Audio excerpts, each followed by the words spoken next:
Hello back. Throughout this session, we're gonna print our first hello world in JavaScript. So I will use code bin. Here is it, you got three files, HTML, CSS, JavaScript. I will come here and just say console.log. We are using console.log to print anything on that console. So to do that, I will use single quote here and we will say hello world. That's all.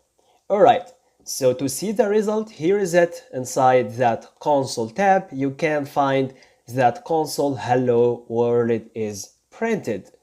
Perfect. Okay, so what about if I would like to print just a number? We're gonna say console.log and just any number, in case 5, and here is it.